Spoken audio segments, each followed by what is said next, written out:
Welcome to ABI's media webinar to examine the Supreme Court's ruling in Husky International Electronics versus Ritz. Speakers on the webinar include Eric Brunstad, a partner in the Hartford, Connecticut office of Deckert LLP. Mr. Brunstad has argued 10 cases before the U.S. Supreme Court, including matters involving the First Amendment, bankruptcy, taxation, the Commerce Clause, statutory interpretation, jurisdiction, and arbitration. He filed an amicus brief in support of the respondent in the case, Daniel Lee Ritz, Jr. Professor Sidney Casey is also joining us.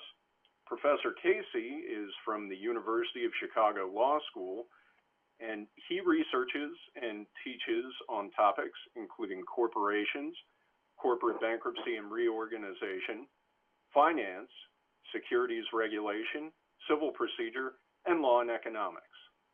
He signed on to an amicus brief in support of the petitioner, Husky International Electronics. Our moderator for today's program is ABI Editor-at-Large, Bill Rochelle. Bill provides his authoritative take on legal developments affecting bankruptcy practice in his namesake ABI publication, Rochelle's Daily Wire. From 2007 to 2015, Bill published on Bloomberg Every Day, and prior to his second career in journalism, he practiced bankruptcy law for 35 years. The program will consist of about a 30 to 40-minute presentation by our experts, and then we will take your questions. Please feel free to submit your questions throughout the program via the webinar portal. And Mr. Rochelle will present them to our panel at the end of its presentation. Right now, I'd like to hand the reins over to our moderator, Bill Rochelle. Good day, everyone. This is Bill Rochelle. Today, we are going to talk about International versus Ritz, decided by the Supreme Court on Monday, the 16th of this week. Also, briefly at the end, we're going to talk for a few minutes about the other semi-bankruptcy case decided on Monday, namely Spokeo versus Robbins. We're not going to get into Spokeo terribly much because that was a punt by the court because they were probably split 4-4 on the underlying merits of that case. But now let's begin with Husky. This is a case where the Supreme Court reversed the Fifth Circuit and held that a debt can be non-dischargeable for actual fraud under Section 523A2A of the Bankruptcy Code in the absence of a fraudulent misrepresentation to the creditor. This opinion, as I see it, will make life much more difficult for fraudsters. Although fraudsters might be able to get a discharge were they to file bankruptcy if their fraud occurred years before, this decision, it seems to me, might nonetheless make many, if not most of their debts non-dischargeable. Those who disagree with the result in the Husky case might be saying that the Supreme Court in its decision was legislating or taking a more practical approach following Justice Scalia's death and now having only one very loud voice when it comes to plain meaning. To begin our discussion on Husky, I'm going to call on Professor Brunstad to tell us about the facts of that case and how it was, or what it was, that the Fifth Circuit held. Eric, it's yours. Sure, thanks, Bill. So we had the creditor in this case, Husky, supplies goods, and it supplied some goods, about $169,000 worth of goods to a business called Chrysalis. And Chrysalis was in the business of making these electronic boards, and it apparently used these kinds of things that Husky was selling to make its products, and it owed $169,000 or so for the things that Husky had sold to Chrysalis. All right, Chrysalis doesn't end up paying the bill. And Husky is understandably upset about this. And what Husky finds out, or so Husky alleges, is that Chrysalis, at the direction of a director of Chrysalis, Mr. Ritz, had made some transfers of cash or property out of the business to other businesses that Mr. Ritz allegedly has an interest in. Okay, so Mr. Ritz, a director of Chrysalis, Chrysalis doesn't pay its bill to Husky. Chrysalis has made some fraudulent transfers, allegedly, to other businesses that Mr. Ritz has an interest in. All right, so Husky ends up suing and is claiming that, before this gets to bankruptcy court, is claiming that Mr. Ritz should be liable for Chris's debts under an alter ego theory under Texas law. And as pursuing this theory, Mr. Ritz files for bankruptcy. Mr. Ritz claims that this debt is dischargeable, and Husky objects, and Husky says, no, this obligation, $169,000 that Chrysalis never paid for the goods that it bought, these are, this obligation is non-dischargeable in your bankruptcy. Why? Well, because we think that you are liable for the debts of Chrysalis under veil-piercing theory under Texas law, and we think that it should be non-dischargeable because you participated in a fraudulent transfer scheme, and since you participated in this fraudulent transfer scheme, therefore the debt should be non-dischargeable. All right. So the matter ends up in the Fifth Circuit Court of Appeals, and the Fifth Circuit says, wait a minute. Under our prior precedent, in order for there to be this particular non-dischargeability, and I'll get to that in 1 second, you have to have some sort of misrepresentation. So this all falls under the scope of 523A2A. 523A2A accepts from discharge any debt for goods, services, money, or credit to the extent obtained by actual fraud. So it is a debt that you owe for goods or services that you obtained, and you obtained the goods or services by actual fraud. That debt is non-dischargeable under 523A2A. But the Fifth Circuit said, wait a minute, there was no actual fraud here. Under our prior precedent and under Field versus Manns, a prior decision of the U.S. Supreme Court, you need some sort of misrepresentation to the creditor, some sort of affirmative type of misleading that has to have gone on.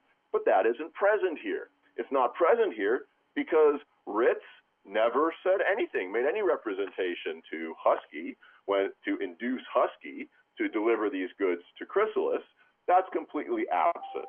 So the Fifth Circuit said, under our prior precedent, under Field versus Manns, this doesn't qualify as actual fraud. And the Fifth Circuit said there's another aspect to 523A2A, and that is that the debt has to be for goods obtained by actual fraud.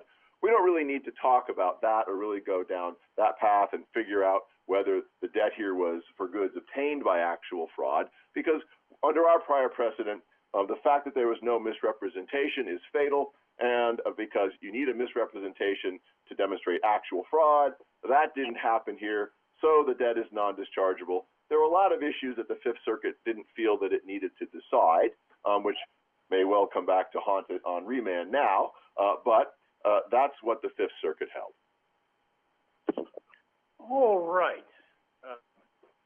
Now I think it is Professor Casey's turn, because after all, you had an amicus brief on the side that the Supreme Court adopted.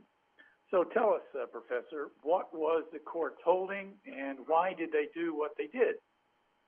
Sure. So the opinion is pretty straightforward on statutory text. Basically, and I would take issue with the idea that the dissent was more textual than practical, because I think more textual. So I think the majority says, what is the phrase actual fraud mean, right? That's the question. And they say it must mean what it's meant for years of common law.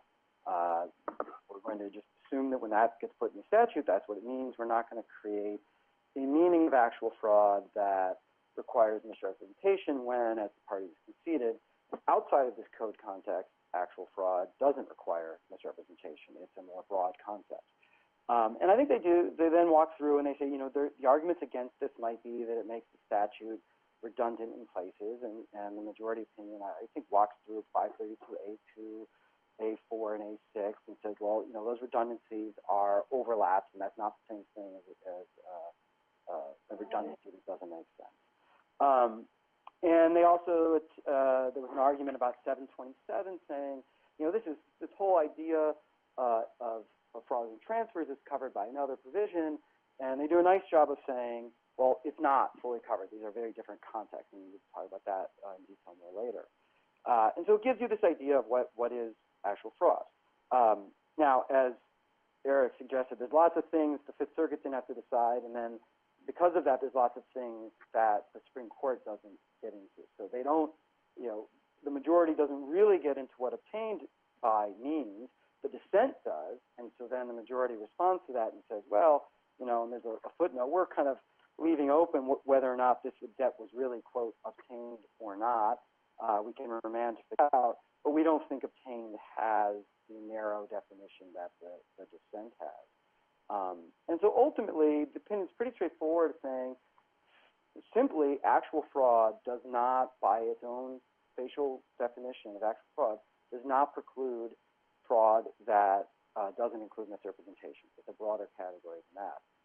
And so they remand for determination consistent with that. They leave open, as I said, what obtained by means. They leave open, in some sense, when fraudulent transfers are actual fraud, right? So they don't have to have misrepresentation, but you could imagine a constructive fraudulent transfer that isn't the common law actual fraud. You can even imagine a actual intent fraudulent transfer that might not qualify for actual fraud. And Eric has an example of that in his brief that he filed, which I think this opinion doesn't decide. So it's very narrow, I think, is the way to read it. It gives a little bit of history of the term actual fraud, although not as precise as one would hope if you were trying to figure out how to apply it going forward. And I think there's a lot of work for the Fifth Circuit on remand, because it goes nowhere near deciding the case. It simply says, you were wrong as a strict matter to say there had to be misrepresentation, so figure out whether or not this is actual fraud, whether or not the debt was obtained, or the value that incurred the debt was obtained by actual fraud. All of that is left open on remand. Professor, could you tease out a little bit more the majority's opinion dealing with the statutory words obtained by fraud? Where does the court seem to stand on that part of the statute? And so I think, this is part B of the opinion. They have a footnote saying they're not deciding in this particular case. I do think they probably get this right, and some of that is by implication. I think the dissent gets it wrong, and here's why I'll explain it. If you were to try to describe what happened in this case, a very colloquial and very obvious way to say it is Ritz obtained assets by fraudulently transferring them. And that's what he did, right? So there were assets that moved from one entity to another, and he got the value from that transfer. And he did that by constructing fraudulent transfer. And so obtained by doesn't have to mean this initiated in a transaction, which is kind of the way the dissent talks about it. It's more of just a basic but-for cause. How did you get assets that create the debt? You got them through a fraudulent transfer. So the simple question is whether or not that fraudulent transfer is actual fraud. And so the dissent wants to say, no, it has to be a bilateral transaction that includes, that included the fraud in the moment of the transaction. But the majority says simply, did you have a fraudulent transaction that caused the assets to move to your possession? And at times she talks about the debt. So at times she talks about the debt being created by the fraud. But the real statute says you have to obtain the property that causes the debt by fraud. And so that's the way to think about it. He obtained it by fraudulent transfer. Well, let me, Bill, if I could interject here, because I agree. Yeah, by the way, I agree. I'm going to ask Eric. By Go the way, ahead. I'm going to ask you in a second to talk about the dissent, but go ahead with your comment, please. Sure. I agree that in this opinion, the Supreme Court decided the most narrow issue that it could have. And basically, it simply decided, is it always the case that actual fraud requires a misrepresentation? And they said no. I also agree. Well, they didn't then go on to say, well, what does actual fraud actually require? They didn't really go on to explicate that. I also agree, the footnote 3 is very clear, they're completely punting this idea of what does obtained by mean. But I think it's important to understand in this particular case, Mr. Ritz was neither the transferor nor the transferee in this transaction. He was the beneficiary, at most, of transfers that Chrysalis made to other entities. Okay, these were not transfers directly to him within any sort of conventional understanding of fraudulent transfer law. And also, Mr. Ritz, again, the statute requires that to be non-dischargeable, it must be a debt for goods to the extent obtained by actual fraud. It has to be, there has to be some connection between, incurring the debt and the actual fraud. And so, that sort of complicates things here. But I agree. The Supreme Court kind of brushed all of that aside. They said they're really not. They had some interesting discussions about transferor and transferee liability, all of which is irrelevant to the facts of our particular case. There's no discussion about beneficiary analysis or anything like that, and they cite it very, very, very narrowly. But I would just jump in and say I agree with that. Although the whether or not he obtained anything really turns on the state law veil piercing stuff. And so he's the transferee and the transferor, or at least he's controlling the transferee and the transferor. And so arguably he did receive the assets because he's the alter ego of the recipients of the assets. And that's not before the Supreme Court. And the reason it's not before the Supreme Court is the Fifth Circuit didn't have to decide that because they decided the misrepresentation issue. And so I think the answer to that question has nothing to do with the bankruptcy code. It has to do with Texas veil piercing law. And so on remand, the Fifth Circuit has to decide that. But it is arguable that he did receive property in the transfer because he took it out of an entity that had debt, that had creditors. He put it into an entity that he was an alter ego of and owned that didn't have creditors. So that he was obtaining more rights in the property through the transaction. What was the transaction? A fraudulent transfer. He obtained it by fraud. If he's an alter ego, all that stuff that we didn't get to argue, or we didn't get to see argued at the Fifth Circuit. Well, that's actually a fair point, but I would make one qualification, and that is Husky never argued that he was an alter ego of the recipients of the funds, those other businesses. They only argued that he was an alter ego of Chrysalis. So if that's true, then at most he could be, basically a transferor. But as the Supreme Court says in its opinion, its theory only applies or makes sense with respect to transferee liability. So I don't think it's going to be smooth sailing for Husky. Then you still get Professor. Sorry. Yep. Yeah, Professor Casey, I'm going to have a question for you. But first, the Supreme Court seems to me has gone back and forth in recent years on a question of whether the bankruptcy court still really is a court of equity. But this at least seems to me as an opinion where the court is trying to do equity because this is a very bad guy. There's two ways about it. But Professor, I have a question for you.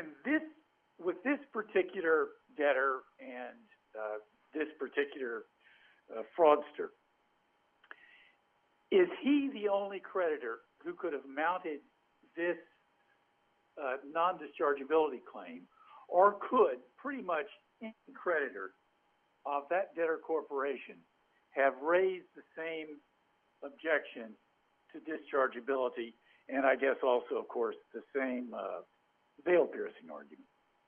Well, it's a strange case, right, because it's the transferee who is the debtor. this goes to the point that Eric was making. So he's a beneficiary of the transfer. Like, that's another way to say he obtained assets. He at least obtained value, and how we define property in the bankruptcy code might allow for him to have obtained property by the transfer, even if he's only the beneficiary of the transfer. But it's a weird setup because normally when we're talking about fraudulent transfers, we have the transferor as the debtor we really care about. This doesn't apply there. This is a unique situation where you have a transferee, or at least a beneficiary of the transfer, who is the debtor, who orchestrated the transaction, and they're the ones in bankruptcy. And then that means only the creditors of the transferor can bring this claim, right? They're the only ones who can claim the non-dischargeability. The other creditors benefited from it, if anything. Right, but could other creditors besides Husky, other creditors of the transferor corporation, also have mounted the same successful non-dischargeability claim? Against Chrysalis? Yes, other creditors of Chrysalis. Other creditors of Chrysalis. Seems to me that they could. Oh, yeah, that's right. Yeah, I'm sorry, I wasn't talking. Absolutely, yeah, that's right. Yeah, right. So, but that underscores a big problem with this case, right? Because if that's true, then basically all you have to allege is that a director participated in a fraudulent transfer scheme, right, that benefited himself in some way, and instead of 523A2A being a discharge provision with respect to particular debts, it becomes a general non-dischargeability provision, like in 727 or something, right? Because every creditor will be able to make the same claim, and all of them will be basically able to say that their debts are non-dischargeable. If one can, they all can. yeah. By the way, later on, I'm going to ask one of you folks to ask whether or not, in view of this decision, a trustee or a creditor could, in essence, bring a class objection to dischargeability. But listen, I promised we were going to do that, but I haven't done it so far. That is to say, Eric, can you tell us about Justice Thomas's dissent? Well, I really like Justice Thomas's dissent in this case, and the primary reason that I like it is because basically what he does is he says, look, we can't just take the term actual fraud in a vacuum. It appears with other words. 523A2A renders non-dischargeable a debt for money, property, services, credit that are obtained by actual fraud. So when we're looking at actual fraud, we have to look at the words that precede it. It has to be a debt for, in this case, goods, to the extent the goods were obtained by actual fraud. It's not actual fraud in a vacuum. It's actual fraud in context with other words. So it's actually very narrow. It's not just a non-dischargeable because someone engaged in actual fraud. No, the actual fraud has to be tied to the particular debt. There has to be a nexus between the two.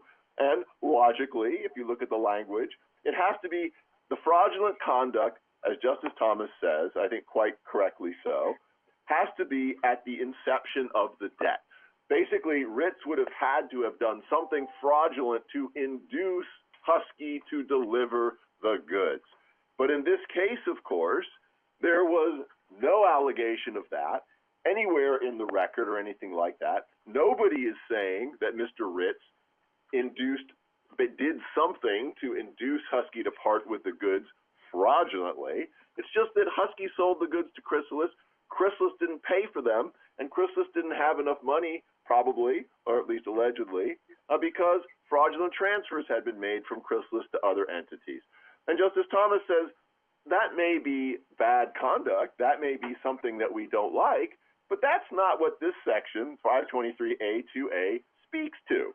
So we can't look at actual fraud in a vacuum. It is connected to these other terms. It speaks to a specific kind of paradigm where the person, the debtor, has to have done something that induced the delivery of the goods so that something fraudulent, so we can say that the goods were obtained by actual fraud. And that's really what the gist of what this is. And I agree with that completely. And now we know, right, that contextual analysis like that, not taking the words of a statute in isolation, but looking at them contextually as part of the larger statute of which they are a part, that's just as good as textual analysis. In fact, it's a form of textual analysis.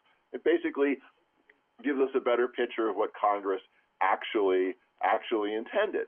And he goes on and says we have to pay attention to this obtained by language. It's not just simply you committed a fraudulent transfer. It's that you engage in some sort of fraudulent misconduct that's linked to your actually getting the goods in a very direct way. That's what the statute says. So we can't ignore that obtained by. We have to sort of construe the whole thing in proper context. And he says, I'm sorry, this case just doesn't qualify. This cannot be a debt that's non-dischargeable under this statute because it misses the mark of what this statute is getting at. And I couldn't agree more. One thing that I thought that the majority missed is something that we've been seeing in these cases, and that is that we construe the exceptions to discharge narrowly. And the reason why we do that is because bankruptcy has this fresh start policy that's really very important. It's arguably the most important feature of our bankruptcy law. And these exceptions to discharge are basically exceptions to that salient ameliorative policy. So what we want is to construe them narrowly. But in this case, what the majority seems to have done is kind of ignored that canon and kind of gone in the other direction. And Justice Thomas, I think, had the right approach in looking at this language.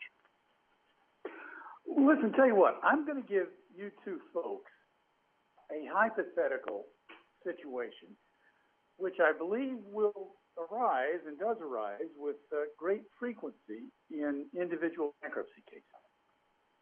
Let us assume that we have an individual in Chapter 11, a formerly wealthy person, and more than a year before bankruptcy, this formerly rich person made a number of fraudulent transfers with actual intent to hinder and delay. Because the transfers were more than a year before bankruptcy, he can't lose his discharge for that. However, one of his creditors comes to court, raises the Husky case as support for an objection to the dischargeability of the debt owed to that creditor. What's the result?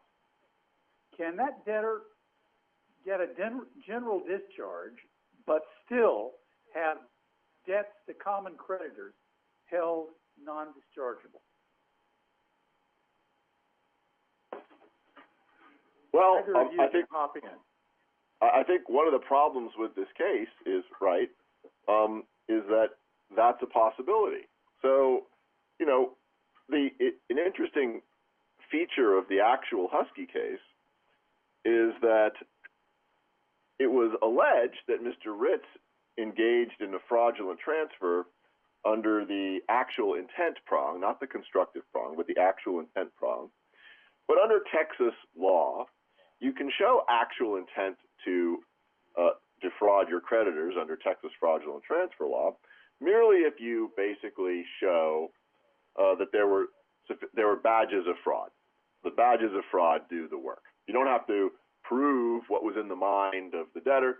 You just have to show a number of badges of fraud. And there's a long list of potential badges of fraud. All you need are 4 or 5 of them. And then you have sustained your burden of demonstrating actual intent to defraud. And the badges of fraud can be things like you were insolvent at the time you made the transfer. You were already subject to a debt collection action. You borrowed money on a credit line, after you had been threatened with a lawsuit or something like that. You gave some property to a relative. All right, so under Texas law, if an insolvent mother who's been threatened with a lawsuit by her credit card company, takes an advance on some line of credit that she has, and she gives some money to one of her children to pay the children's rent. She has met at least 4 of the badges of fraud. She is now, the trustee's burden has perhaps been satisfied. She has now been shown through the badges of fraud to have an actual intent to defraud her creditors. And because she has actual intent to defraud her creditors, therefore, not only, a particular debt is non-dischargeable, but all of them are. That's where this potentially leads, unless you pay strict attention to the language of 523A2A, which is very narrow. It says no. It says it has to be a debt for money, goods, services, or credit to the extent obtained by actual fraud. Badges of fraud won't do. It has to be some sort of fraud to induce the creditor to part with something. And it has to be a debt. It has to be that narrowly construed. And that's the only way, really, to avoid the horror show of all these relatively innocent debtors losing their discharge. Well, I don't think that's quite right. I don't think the hypo is quite as worrisome, and there's 2 reasons, right? So, in both of those hypotheticals, we're talking again about the transferor and not the transferee. And what's unique about this case, and what's driving the case here is and it's like the Seventh Circuit case in McClellan. Let's just imagine the hypo where Ritz gets the stuff himself. He gives it from Chrysalis to himself. And I would think a textualist would say he obtained it by a fraudulent transfer. And so he obtained it by fraud. Now, in the hypos, the person's giving something out to someone else, and that's the fraudulent transfer. And 727 is about that. So 727 says, if you engage in a bunch of intent to hinder, delay, defraud creditors within a year, and then you file bankruptcy, that looks like a big scheme to manipulate bankruptcy.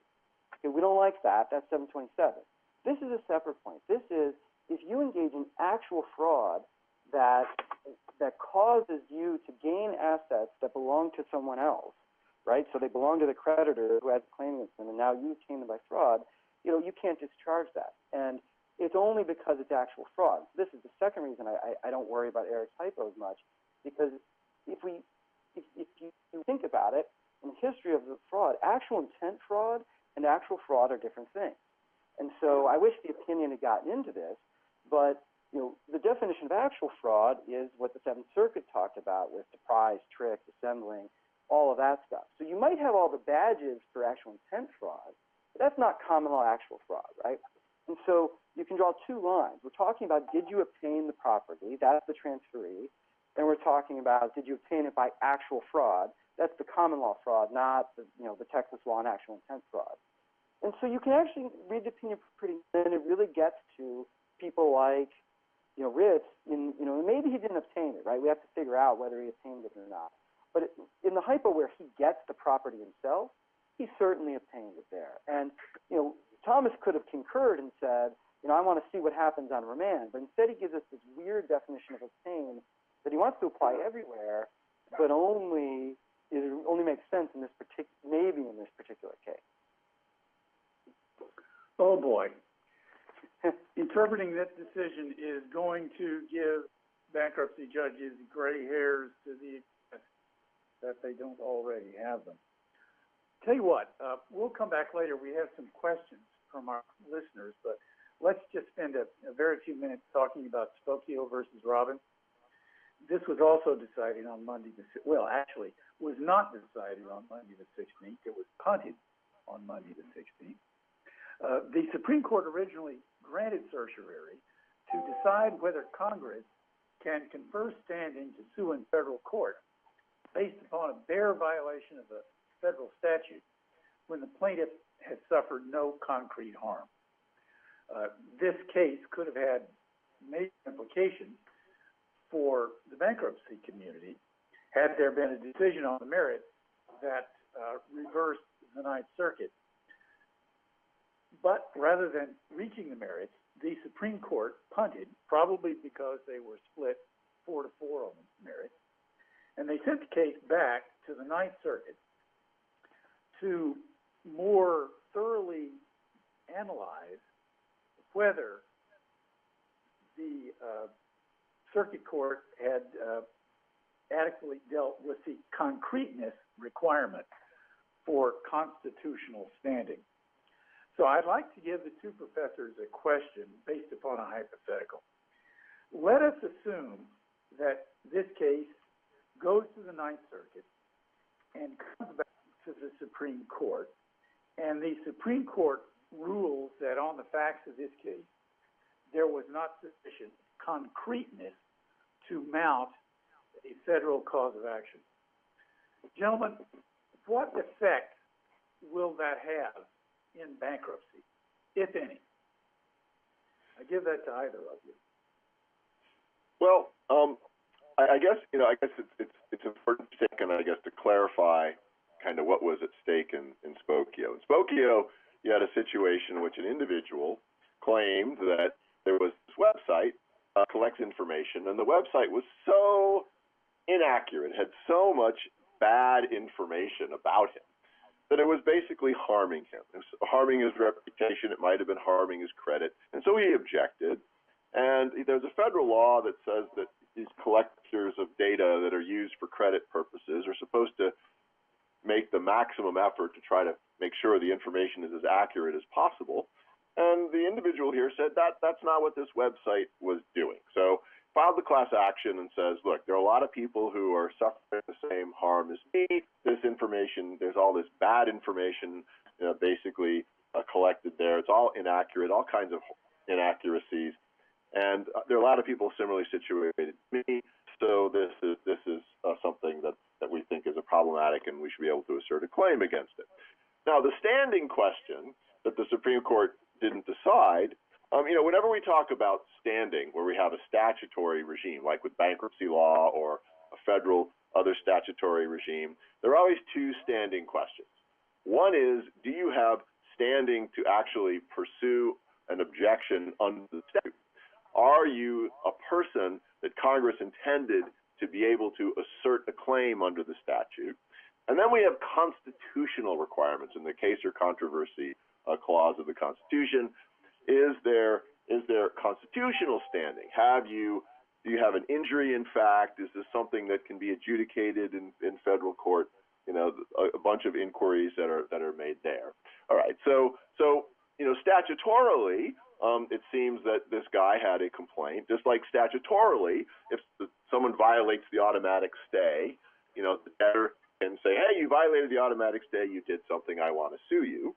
Because you violated the automatic stay, says the debtor. But then we have this constitutional consideration. Well, is the claim for relief too attenuated? Is it not concrete enough? Is it not definite enough? Do you not have an injury in fact enough to be able to pursue it?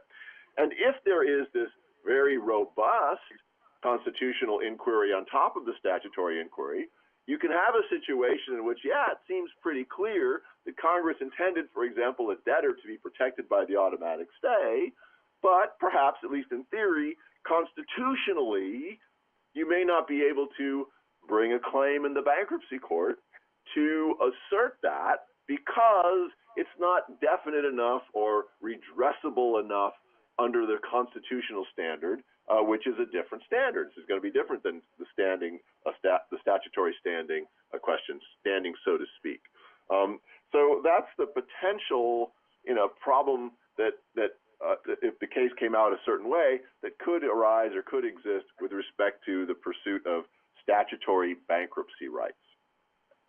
So, Eric, if I hear you correctly, what you're saying is that Section 362K, which allows an individual to get attorney's fees and damages for a willful violation of the state, may partially go by the boards in a constitutional sense. Is that right? Well, theoretically, yes. I mean, theoretically, you could say the violation of the stay, although technically a violation of the statute, is just too indefinite. It's hard to think of an example or an illustration because usually the things we see about the violation of the automatic stay are very concrete. Debtor files for bankruptcy, and creditor continues to litigate, in state court to collect the judgment or collect the claim or something like that. They tend to be very concrete, very specific, and one of the sort of rough, very crude litmus tests for constitutional standing is if you're harmed pecuniarily, if there are actual dollars at stake, then it's generally very easy to satisfy the case or controversy requirement, the constitutional one. But it's when we start getting to injuries like psychic injuries and reputational injuries and things like that, for example, the environmental laws, injuries because you don't like the fact that the environment is being degraded in violation of the Clean Air Act or the Clean Water Act or something like that. But then this starts to really have some bite. So, suppose you had maybe maybe the best illustration might be in bankruptcy. You say a creditor is harassing you in violation of the discharge. It's not really affecting you pecuniarily, but it is affecting you psychologically, should you be able to basically object? Well, in theory, if the standing requirement of the Constitution were framed in such a way that made those kinds of claims difficult to bring, then perhaps it could have an impact in the bankruptcy realm. I would just jump in and say I agree with Aaron on the kind of the theory of it, but I don't think it's a major concern with where the court would go on Spokio or any follow-up cases, because as Eric said, there's almost always going to be damages that are pecuniary, and so if you said something like, oh, the automatic stay and the attorney's fees weren't concrete enough, that would open up other similar parallels in other areas would be enormous. And I don't think that's what they're going after in cases like Spokio. It is more this, we just created a statutory penalty for something that we have a sense is bad, and we give you right to sue. Well, that might not be, you might not have constitutional standing, but the automatic stay is real, and it really, violating that will really harm most debtors in a very concrete way, and I don't see the court pushing back on that. I don't think that's it's possible, but I don't think that's a major risk. And I would agree with that. I think it's more of a theoretical risk than a practical or realistic one. Well, one place where I think there could be effects from Spokio, depending on how it comes down, is lawsuits under the Fair Debt Collection Practices Act, where Congress gives you statutory $1,000 damages for a whole bunch of improper debt collection activities. And there, I wonder if let's put it this way. Right now, if somebody violates the FDCPA, but then does nothing more, you can go to court and get your attorney's fees at $1,000. But if there is just one isolated violation and no follow-up by the creditor, you may not be able constitutionally to mount an FDCPA claim in the future, or for that matter, even a class claim, which is what most of those scary FDCPA lawsuits are about. Yeah. Well, that's a good observation and a good analogy. And what it in my mind, what it brings to bear is, Congress in a lot of places has raised or created these statutory rights and basically provided a statutory penalty for failure to follow the statutory scheme. And basically what that does is it sort of creates, private attorney generals, right? It creates private citizens who go out there and be able to say, hey, your truth in lending statement was wrong. Your debt collection practice was wrong. And it was wrong because the statute says you're supposed to do A and you did B. And, I might not have lost, work time. I might not have been harmed pecuniarily. That's why we have these statutory penalties, basically.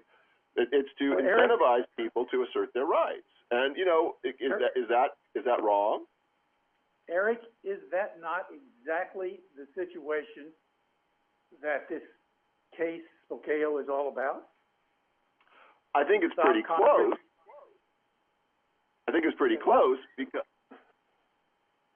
Well, listen, in any event, that shows why Spokio is you know, it was one of the 2 or 3 most important cases this term, but as I said, they punted. So everybody out there ought to stand by and see what happens in the Ninth Circuit and see whether it comes back. Now then, we have some questions and observations from our listeners. I'd like to begin with one that I think is very much on point. This has to do with Husky Ritz. And here, the listener says, in substance, that when you decide to do business with a debtor, don't you have an expectation that they will not convey their assets to avoid paying your debt? And this person goes on to say that when you extend credit, don't you do it with the expectation that the company will not fraudulently transfer its assets? And you know, folks, I had not really thought about the issue in those terms, but people assume when they extend credit that your debtor will obey the law. So if the debtor disobeys the law in some significant fashion, maybe you really have been harmed, in a sense, sufficient enough to really justify the Supreme Court's decision in Husky. I think that's right. I mean, and certainly that's why we have 727, is to say, if you start doing exactly that, you lose not only the rights vis-a-vis that creditor, but 727 says if you do it, you lose all your discharge rights because you're abusing the system. And 727 is supposed to say, we want to protect the estate as a whole. What's going on in Husky is saying, and we don't want to allow another way for you to end the system by saying, well, wait, what if I transfer the stuff to myself, or like in McClellan, to my sister, or to an entity I own, then have that entity file, and that entity gets to discharge the debt. And so, viewed that way, that's what's the driving the Husky case is, wait a second, we're giving this person this ability to, you know, send their debts, send their assets out to various entities, have them file, have someone file, and then say, look, discharge. Now, you know, I take Eric's point. If everything in bankruptcy is your creditors have certain expectations, but creditors sometimes abuse the rights they're given, and the risk of the Husky opinion is if, you know, in his hypothetical with the mother and the child and the college tuition, if the creditors start to use it there, the courts need to say, no, that's not what this is saying, right? It's saying if you intentionally set a fraudulent transfer in order to get assets out of one debtor's hand into another debtor's hand, have that second debtor file, that's not dischargeable. But if it's a constructive fraudulent transfer that happens to have badges of fraud, that's not actual fraud. So if you really take the definition of actual fraud seriously, it threads that line between, you know, not allowing people to take advantage of creditors and not allowing creditors to take advantage of the bankruptcy code. Yeah, I mean, you know, it's an interesting hypothetical. An interesting question, I should say. But I guess I would respond by saying there are lots of things that insolvent debtors do wrong, things that we don't like. I mean, take, you know, Mr. Bullock in the Bullock case from a few terms ago. He made a mistake. You know, he borrowed money from a trust that his father had set up, of which he was the trustee. He repaid it back with interest. But he took that money, he invested it in a business that he and his mother were in, and he made some profits from that. Under state law, that was self-dealing. And even though he didn't think he was violating the law, it turns out that he did. And so he got hit with a big judgment under state law. Well, okay, he did something wrong. Does that mean that he loses his discharge in bankruptcy? And specifically, was this defalcation while acting in a fiduciary capacity? And the Supreme Court in the Bullard case did what I think is exactly the right way to look at these kinds of questions. And it is, well, you know, the discharge in bankruptcy is really, really important. We don't want to have millions of people who are left in a state of perpetual insolvency all of their lives. If we did that, you know, after 20 years, we'd have 40 million people who are perpetual insolvents, and that's not what we want in the United States. So we have this liberal discharge policy, and we do have exceptions to the discharge, but we construe them narrowly for a reason. They're really supposed to be limited to either the most egregious kind of wrongdoing or certain things that as a matter of public policy we want to protect, like, for example, student loans. We don't want every student who just graduated from college, who by definition will be insolvent, to go file for bankruptcy, to get out of the student loan debt. We don't want that. Okay, so there are those things, but they're narrow and they're small in number, and we don't want to have people creatively coming up with these kind of claims. The debtor did something wrong, therefore the debtor loses the discharge, because that would be the end of the discharge. We have to construe these things narrowly, and I think the Supreme Court in Bullock got the analysis right. And in this particular case in Husky, it doesn't seem quite right to me, sort of the analysis that it was undertaking. Although at the end of the day, I really do think that the decision, as I said at the beginning, is very, very narrow. It only decided a very small issue and left a lot open. Well, listen, tell you what, we have a marvelous question from former bankruptcy judge Eugene Weedoff. Judge Weedoff retired, although not entirely, but he retired from being a bankruptcy judge at the end of last year, I believe it was. And these days, Judge Weedoff is out there doing God's work. He is taking cases pro bono on appeal that raise issues where typically folks don't have the wherewithal to have competent counsel. So, not to heap more work on Judge Weedoff, but if you have or know of any cases that need superb appellate counsel, give him a call. In any event, folks, here is Judge Weedoff's question. His hypothetical has 5 creditors, each owed $100 from Company A. Company A, in turn, fraudulently transfers $250, or in other words, half of the amount of that debt, to the debtor. Judge Weedoff's question is, how much of each creditor's claim is non-dischargeable? Let's assume that all of the other prerequisites are met here. In other words, creditors have a total of $500 of claims, but only $250 was fraudulently transferred. Is the entire amount of the debt discharged or, not discharged, or is only half of the debt not discharged? What do you all think about that? I would think we would say the fraudulent transfer is $250. That's the amount that's not discharged, and then how you allot that to each creditor, I think you would do it pro rata, but Yeah. that is an interesting setup. So step one is how much of the debt is not discharged. I think that's easy, right? You received $250, that means you owed back $250 at the time you received it. But how you allot that creditor, and I guess the question is, if only one creditor shows up, then what do you do? Because they only have 100 that you have debt to them for. But I think probably do it $250 and it's pro rata per creditor. Well, that certainly makes sense. So as I understand it, the debtor in the hypothetical is the transferee of the property, right? Not the transferor. Correct. Yes. Right. Okay. Right. So this is not a 727A2A problem. This is a 53A2A problem potentially, or 523A2. Yeah. Okay. So A2A. Okay.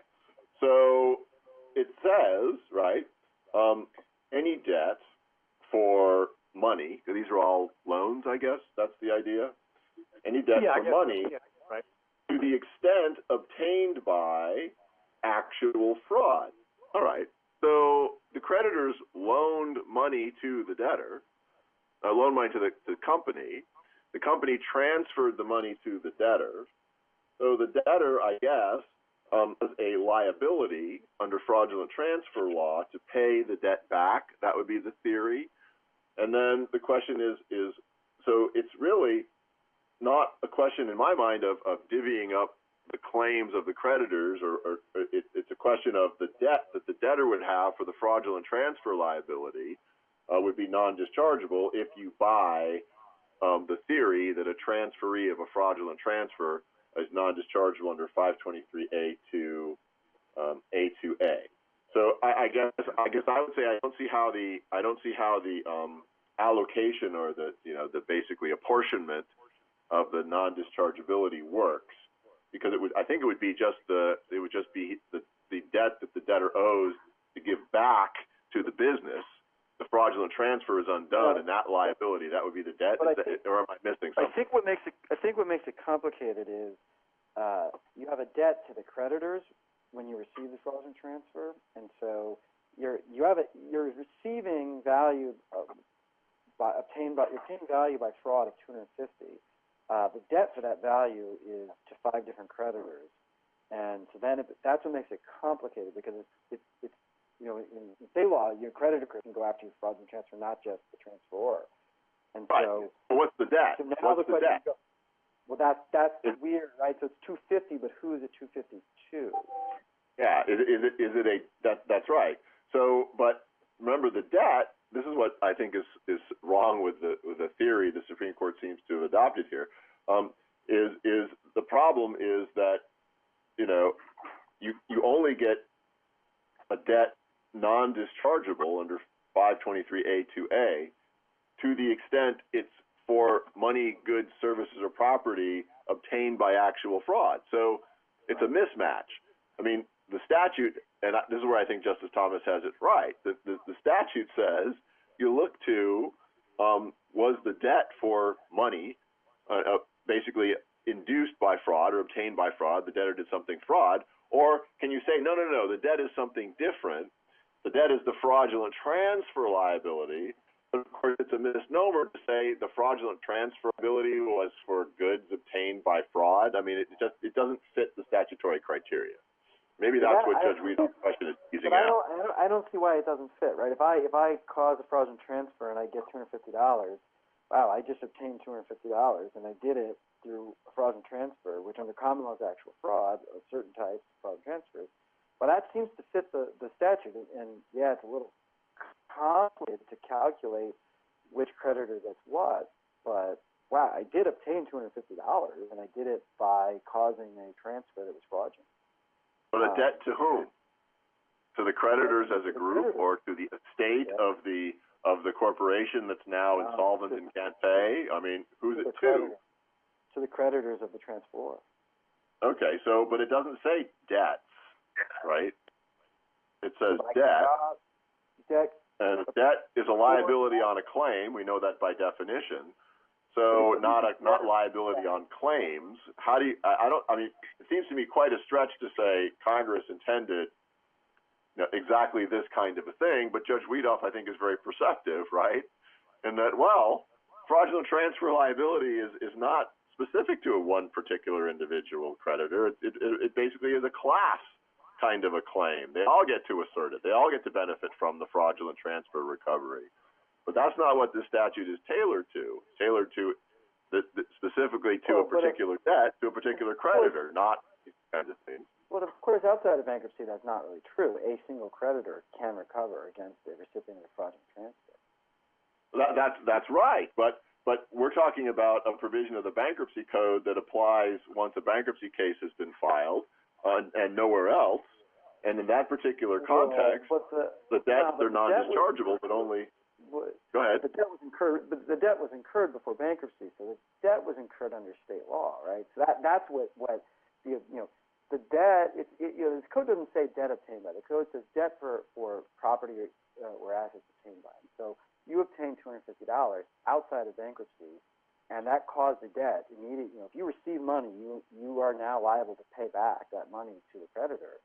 So I don't think it matters that in bankruptcy we class the creditors. Outside of bankruptcy, they have a claim that you owe that they can get you to pay on. It's an obligation to pay. It's like a debt, right? And so how'd you get it? You got it by a fraudulent transfer.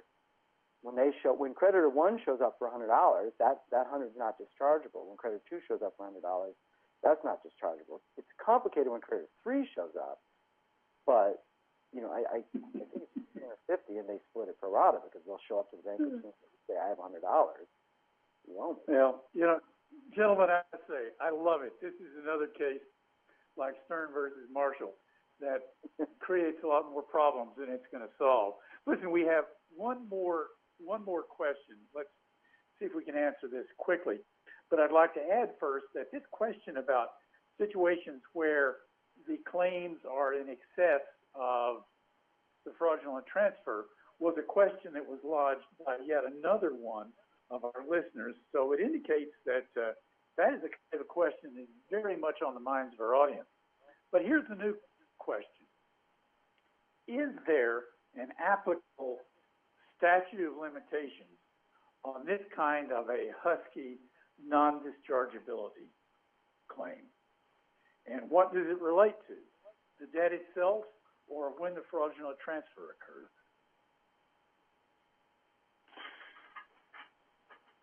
Well, that's an excellent question, and I don't have the answer to it because I haven't really thought that much about it. But there's a problem with statutes of limitations with fraudulent transfer laws in the bankruptcy context. Not so much if we're talking about, the fraudulent transfer under Section 528 and then the specific statutory provision there, but when we're talking about the various state law fraudulent transfer causes of action that might be undertaken, because it's fraudulent transfer law of which jurisdiction, and you have creditors all over the place, and you have debtor at transactions, transfers all over the place. The choice of law analysis and the section analysis is very complicated. But and this Husky, of course, was a state law fraudulent transfer claim. So, I suppose it would have to be a fraudulent transfer that was brought, if you're using state law, within the statute of limitations period of the particular state law, and then whatever that reach back period is. But I'm not comfortable saying that's the answer to that particular question. Because it may be far more complicated than that, but it's a good question.